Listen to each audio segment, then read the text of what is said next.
Okay, so today, thanks to the organizers for inviting me over. I'm just going to do a very simple, I call 101 on invasive species. I gather that the group has various concerns, and so I thought maybe what might be useful today is actually to go back to basics and to think about marine invasions in the sea around us. Just press it. Okay, so I think many of you were involved in the Mega Marine Survey. Most of you were involved in the Mega Marine Survey, and during that survey you found loads of beautiful animals and creatures, new species. But today really we are talking about pests, right? I always like to say that not all animals are exactly equal. So this talk really focuses on certain types of organisms which I classify as weeds and pests. They are generally not fussy where they live. They grow very fast, they are very hardy like us. They thrive in polluted environments, a bit like people. And for that reason, they actually do very well living with us. Right? And I think you can probably already identify some. You know, they are probably inside this room right now, joining in this lecture tonight. So many of these animals have now got a sort of advantage in the sense that they do really well in human environments and surroundings. And this has given them an advantage in the natural ecosystem. Okay, so before we start talking about invasive species, I like to start with definitions. You will hear a lot of words when you get into this topic. Natives, non-indigenous, alien, introduced, non-natives, exotics.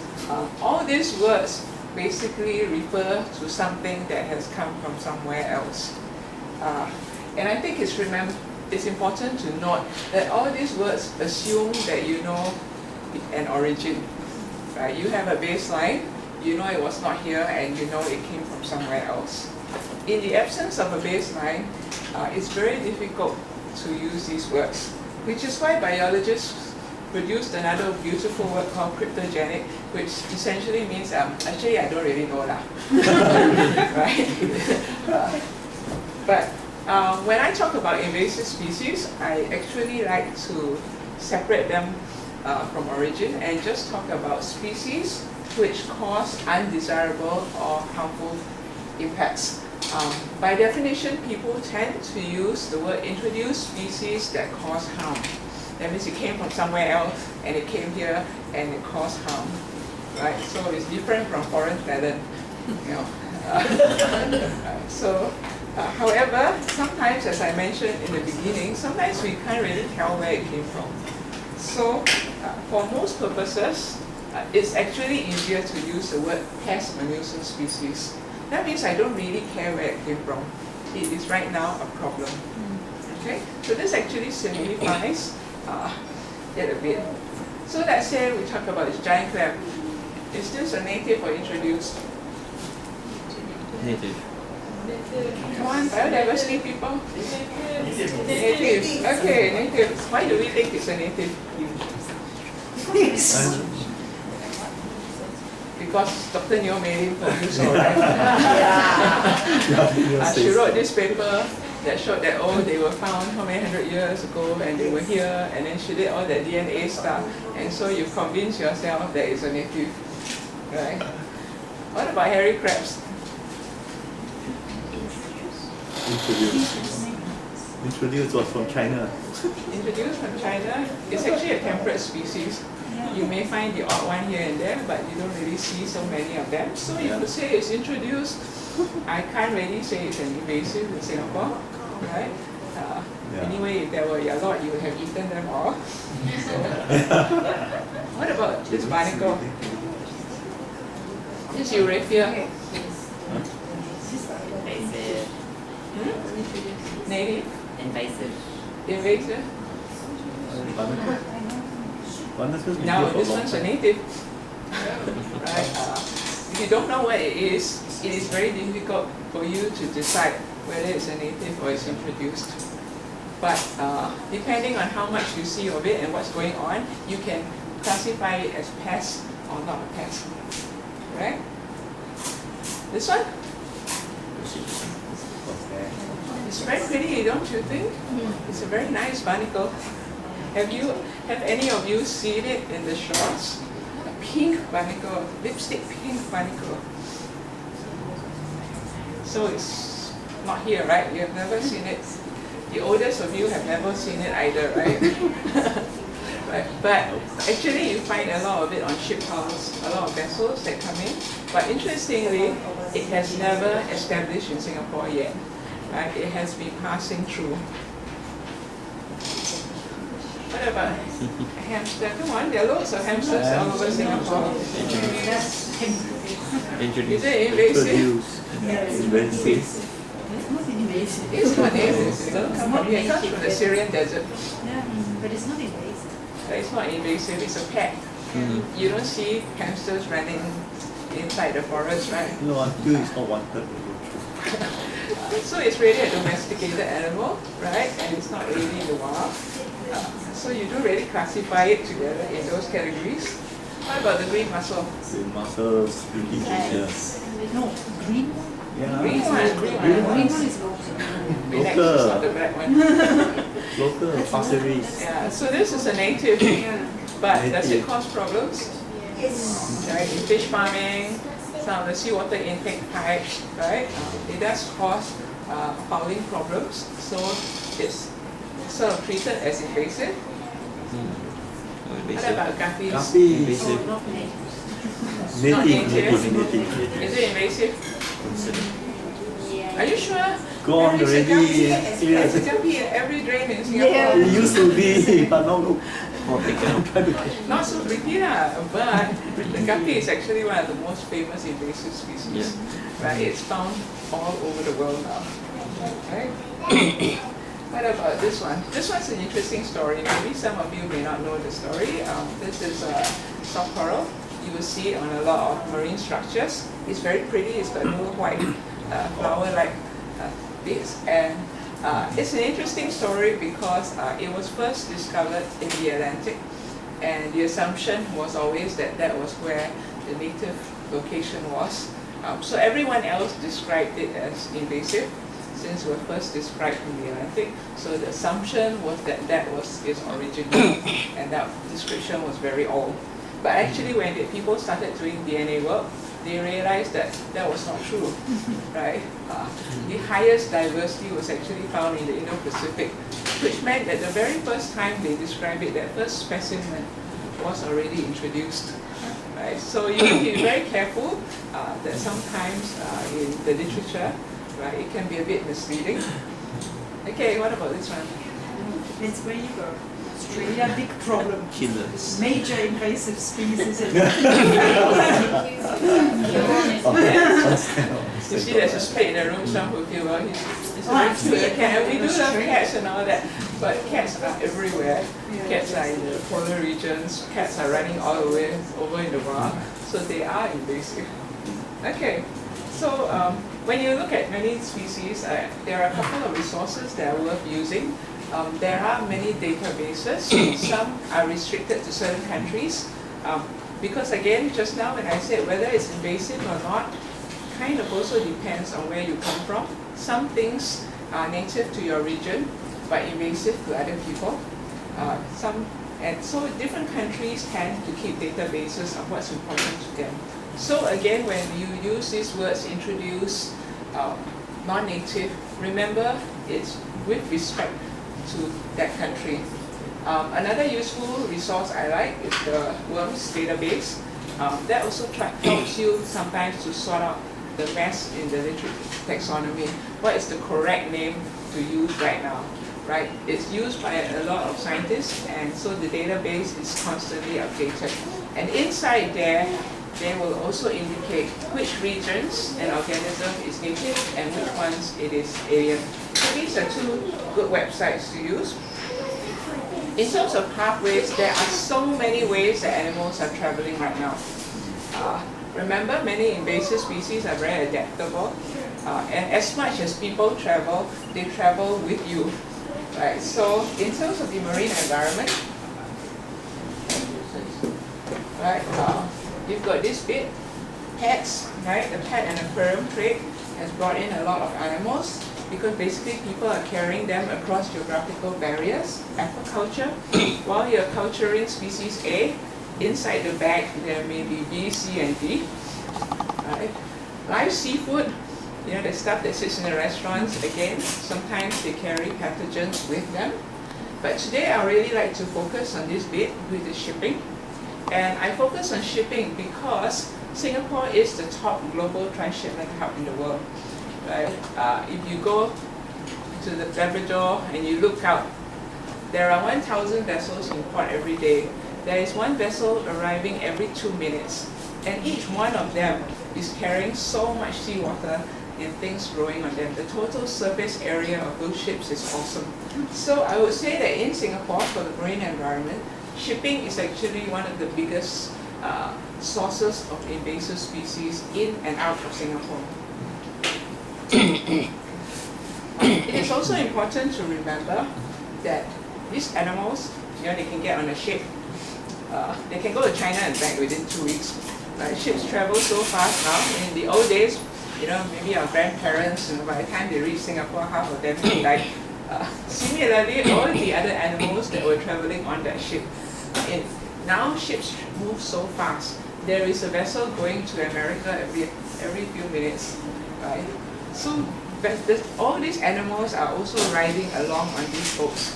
And when they reach Singapore, Singapore is like this great hub.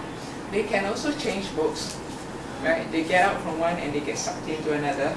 So there is this huge distribution that is happening in Singapore. And it's also important that it also affects our neighboring countries. What comes in here will spread to the coral triangle around us. And similarly, all our pests in this part of the world are transported out.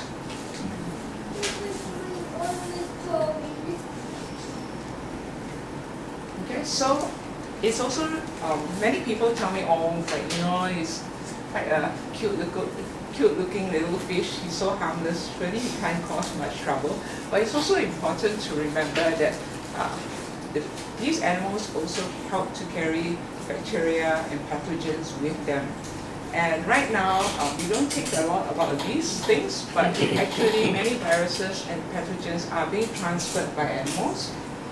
And again, like I said, what comes in here spreads to the region.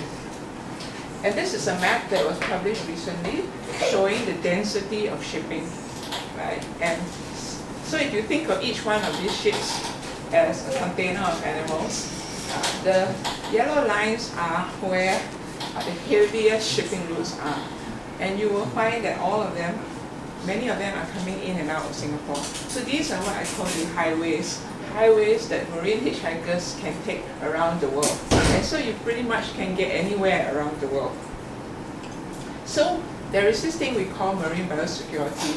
When we talk about marine biosecurity, we are talking about how to manage risks posed by pests, disease, and introduced species to human health for a variety of reasons.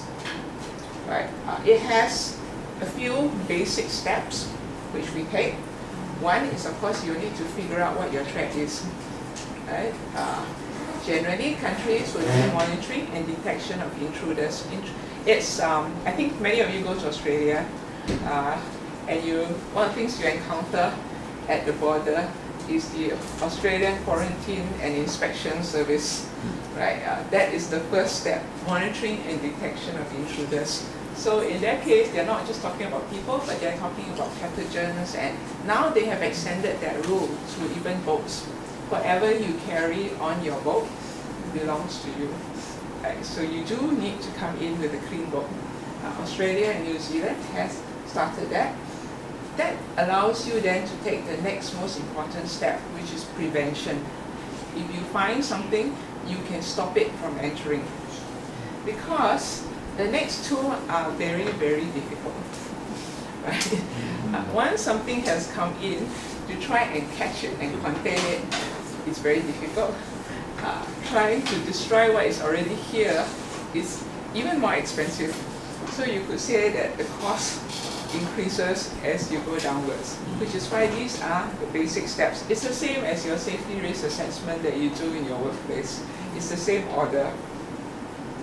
So when it comes to an established pest, there is only one solution, and that is pest control. Right? So I think all of you, we all have a lot of experience with pests, right? Every day at home, you chase the cockroaches with the big gun and all that, and the fact is most of the time we lose, right? Tomorrow another friend is there again.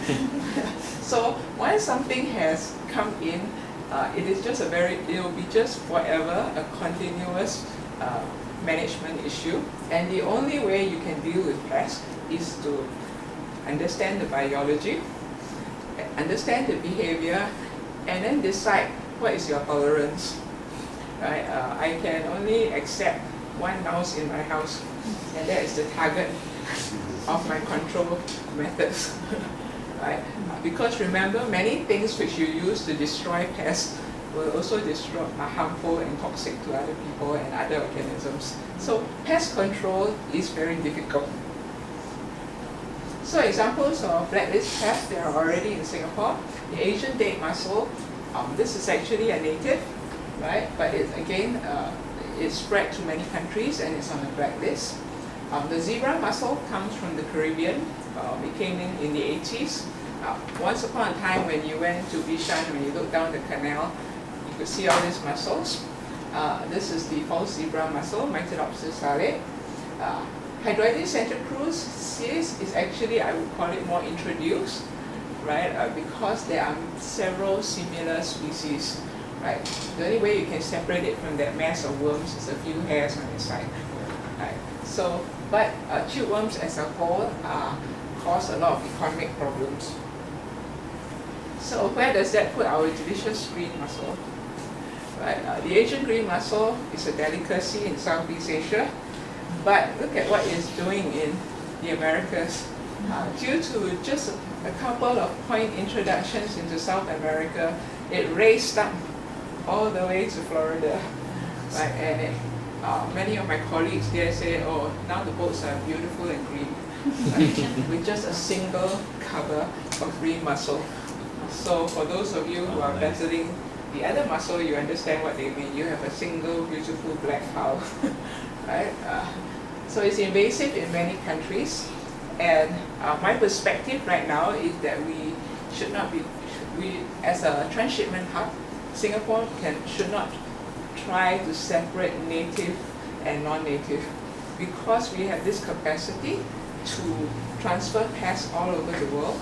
We have a responsibility to control any kind of invasive pests in our shipping, and not just say, oh, this one's okay because this one is one of ours, right? Because we cause many problems to other people.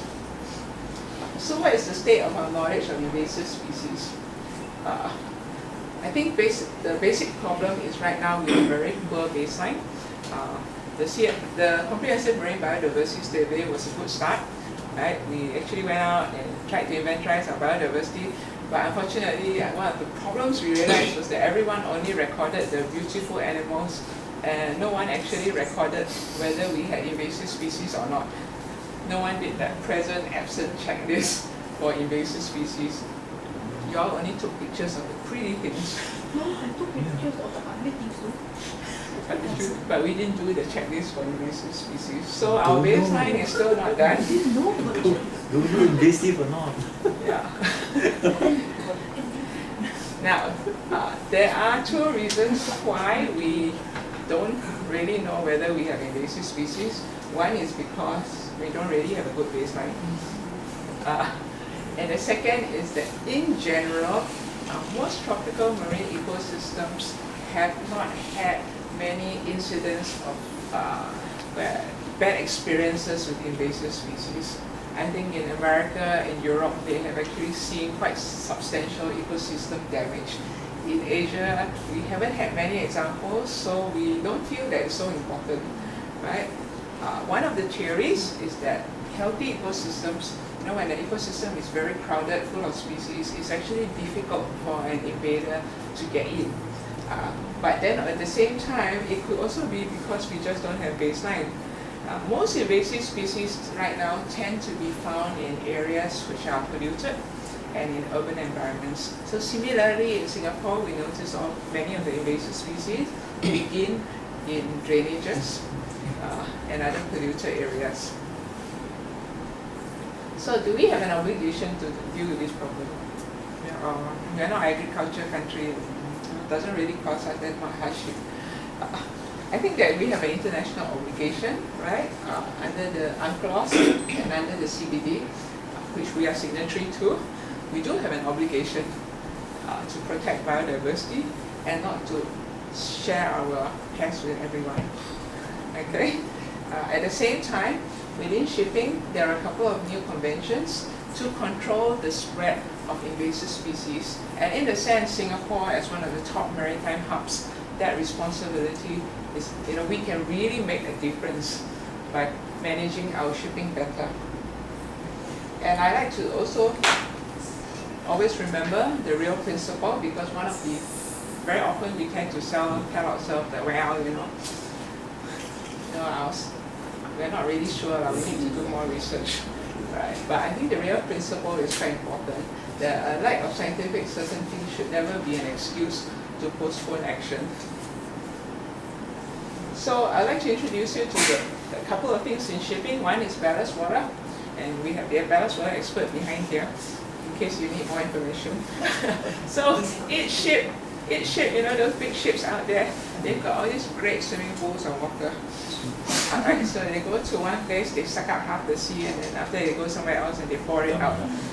They need it because they need to float properly. Right? Without it, they are destabilized. But right now, there is only this grating, and if you pull open the hatch, you can see little fishies swimming about inside the ballast tank. And as I mentioned, this has been, of course, people say it's been happening for centuries. The problem now is ships travel so fast. It's 1 week from one place to another. So most bodies will survive the journey, right? So this is one area which in ship, and there are right now 10 billion tons of ballast water is transferred around the world, right? 80% of can we stop having ships? No, we can't stop having ships. 80% of world trade is carried out by ships, and so in general, this is a huge, very huge area for which animals are transferring between countries. So it is an area that needs to be addressed. And as of 8th of September, the International Maritime Organization has implemented the Ballast Water Management Convention. It is now in place. Ships have to do a bunch of things to make sure that the ballast water in their ship is clean. Of course, whether or not any of this will work will really depend on our individuals, governments, to rectify and implement the convention. It's one thing to have good well wishes, but are we doing something about it? As of this moment, Singapore hasn't rectified yet. Malaysia and Indonesia have rectified. Singapore has rectified. When? Just before the trying to force. Oh. I was last August. Is it implemented?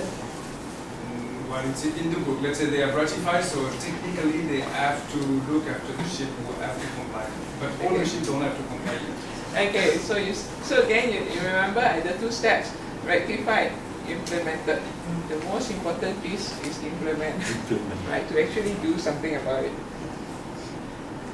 And I encourage you all, if you have time, to go into the website. They actually have a very good video on invaders from the sea. And these are some of the criteria, just to prove to you that it's quite thorough. Yeah, they only allow you one plankton in a cubic meter of seawater. That's very clean, no? These standards you can see right down to the bottom of the tank. Right? And then there are also bacteria. It also controls for transfer of bacteria. So this standard is actually very high, and it will require quite a bit of effort from shipping to implement and do it.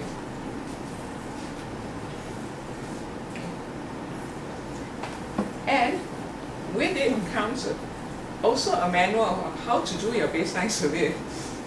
This is something that in Singapore we haven't really started doing, and we need to do, right? It's not for lack of techniques. There are already manuals to teach you how to do all your baseline surveys, and this is something we need to do. Then again, I said the size of the boats. In this case, how many of you are boaters? Any boaters here? Anyone owns a yacht? No? Small boat? Okay, right, so boats are a big problem, right? They always get barnacles and things on them. But it also means that if you don't keep your boat clean, your boat becomes this thing for animals to ride on. Ships, actually for commercial shipping, on the outside of the boat, they keep it quite clean, right? Because barnacles for them is money, right? Barnacles make their boat go slower. But unfortunately, they have other things like the sea chest, the piping and all these. And these are little cabins for crabs and other little fishies to travel, right? And all these little niche areas are where fouling can settle, organisms can hide and take a free ride. In countries like New Zealand, recreational boats are actually the biggest problem. Like all the recreational yachts, because I think recreational boat owners tend to be less fussy. They're not really planning to speak to the other country, so they don't care if there's a bit of barnacle on their boat. But actually, they are carrying organisms around. They tend not to maintain as well. And also in the recreational vessels tend to have less toxic anti-fouling coating systems because you can't sell powerful things to them, products to them. So recreational boats are actually a problem. And if you go to the marinas and look at people's counts, I always wanted to run this competition in the marina of who had the highest diversity on their trial. And you will find some boats are terrible. There's a whole reef on it. So you can think about when he goes to Australia, what he's carrying. And this is typically what many vessels who come into Singapore for cleaning. These are the sorts of things that you find stuck all over their boat. Again, you see the pretty pink mussel. Barnacle is quite common. Fortunately, it doesn't seem to survive in Singapore waters, but there's loads of stuff on the vessel. And right now, IMO has also implemented a guideline. And this is a very good guideline that people can actually use to keep their vessels clean. I have to say that it was a very practical guideline developed by a group of people, a whole bunch of boaters and things. And this is something that really, whether you own a big vessel or a small vessel, you should use it and make sure that your boat is clean. But I like to point out that when you actually go through the book, you're going to hear this word maintain, right? Because that is the reality when it comes to biofouling. Every morning, the first thing you do every morning is you brush your teeth. The reason you brush your teeth is because you are doing anti-fouling. Same concept, right? You brush your teeth because you want to remove the fouling that's growing on your teeth, right? You wash your toilet regularly, right? You wash your toilet, you wash your shower curtains. You're doing the same thing, you're dealing with fouling. And so similarly, in the marine environment, maintenance is probably the most important barrier to prevent transfer of species. And together with that now, there is also a new program called GloFouling Partnership Program, where they also, of course, to extend, to help our neighboring countries, right? It's no use if we keep all our boats clean, but next door it's not being done. So it's also very important now to extend that capacity building to countries outside of Singapore. Okay, so I know several of you came here because of Mytella, right? Strigata. So I will share with you a few slides on the invasive mussel. I think many of you are familiar with this site, right? Right now, it's just about all around Singapore. We are tracking it right now. Geylang probably knows a few additional dots that I should add there. No. And many of our staff have been tracking the mussel. And I think many of you have seen on the mud flats and elsewhere And so for us, right, where we had started tracking it in Changi, and really our first sighting was in 2015, and during which it kind of spread down Johor Straits on both sides. And right now it is, I think, quite abundant on both sides of the straits and in the fish farms. I guess one of the areas of concern for many of us now is that unlike the earlier invader, the earlier one was Mytilidae, I shared with you just now, the false zebra mussel.